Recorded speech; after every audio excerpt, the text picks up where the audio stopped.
अस्सलाम वालेकुम। मेरा नाम अयास कुर्बान, शाहिद कुर्बान का भाई। हमने यहाँ 15 अप्रैल से धरना दिया है अशोक कुमार के खिलाफ, मगर हमारे साथ कोई इंसाफ नहीं हुआ है। और 15 तारीख को हमने ये धरना दिया था और 18 तारीख को मेरे भाई के ऊपर जाली FIR कटवा दी।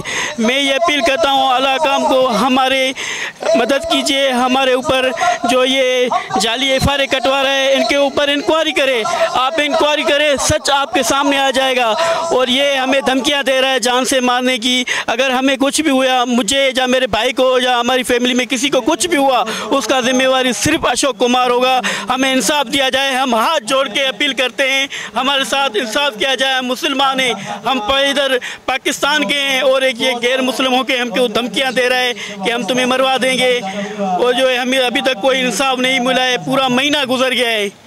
हमें इंसाफ दीजिए।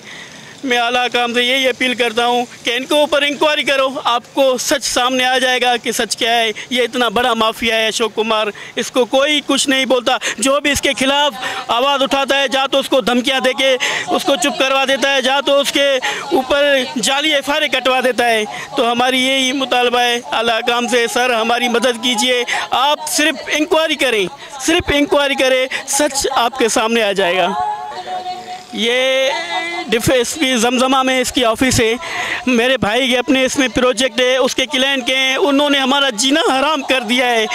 कभी दफ्तरों पे आ रहे हैं, भाई तुमने जो हमारी इन्वेस्ट कराई, कहाँ है वो बिल्डिंगें, कहाँ है तुम्हारे वो प्रोजेक्ट जो अभी गिरवी पड़े हैं, कोई बेच दिया, किसी में काम नहीं हुआ है। 6-7 साल सिर्फ 2 मंजिल बनी हुई है, आगे कोई काम नहीं हुआ है।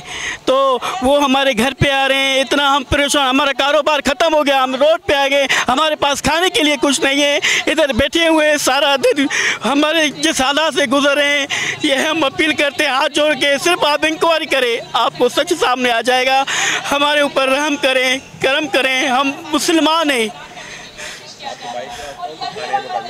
हमारे भाई के खिलाफ दरक्षा थाने में जाली FIR कटवाई गई है कि ये धरना बंद करो, ये FIR ख़त्म कर दूंगा मैं, धरना बंद करें। जो हमने प्रोजेक्ट बुक करवाए वो तो हमारे गले पर, वो तो हमारे दरवाजे पे आ रहे हैं, कभी ऑफिसों पे आ रहे हैं, बोल रहे हैं भाई पैसे दो, जो तुमने प्रोजेक्ट में बुक करवाए, कहाँ है तुम्हारे प्रोजेक्ट। कारोबार सारा तबाह। कौन कारोबार करेगा हम मेरे भाई के साथ, जिसको पता है कि इन्होंने पैसे लगाए, उधर वो मंजिल अभी तक नहीं बनी, गिरवी पड़ी हुई है। कारोबार कौन करेगा। कारोबार सारा हमारा ख़त्म हो गया, बर्बाद हो गए। हम रोड पे आ गए, हमारे बच्चे रोड पे आ गए, इधर हमारे बच्चे बैठ गए। सारे सक्खर में भी हमने एहतजाज शुरू किया है, उधर भी हमारी सारी फैमिली उधर खड़ी हुई है, मगर कोई इंसाफ नहीं मिला। तो ये सिर्फ कानून है, ये अदालत सिर्फ अमीरों के लिए, हम गरीबों के लिए नहीं है। अमीरों के लिए रात को 12 बजे कोर्टें खुल जाती थी और हम गरीब हैं, पूरा महीना हुआ है, कोई हमसे पूछ नहीं है तुमने रात को खाना खाया था या नहीं, या दिन को तुमने चाय पी थी या नहीं, तुम्हारे वक्त कैसे गुजर रहे। कभी बिजली वाला दरवाजे पे आ रहा है, कभी पानी वाला दरवाजे पे आ रहा है। हम बहुत परेशान हैं, हमारी मदद कीजिए।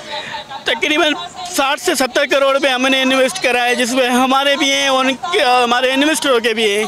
असल में जो 60-70 करोड़ ये नहीं जो हमने इन्वेस्ट करा है, और तो कराची में पता नहीं कितने लोगों को इसने पैसे खाए हुए हैं। और वो उठते हैं, आवाज़ उठाते हैं, तो उनको जो धमकियाँ मिल जाती है फिर वो चुप हो जाते हैं। मगर हम कहाँ जाए, हम तो अभी रोड पे आ गए, हमारे खाने के लिए नहीं है। हमने जो लगाए हैं प्रोजेक्ट में अपने पैसे जाती जमा पहुँची, वो तो हमें, हम किधर जाएंगे, हम तो नहीं छोड़ेंगे नहीं, हम अपनी जानों का नजराना दे के जाएंगे। ये एहतजाज ख़त्म कभी भी नहीं करेंगे जब तक हमें इंसाफ नहीं मिलेगा। हम यहाँ बैठे रहेंगे।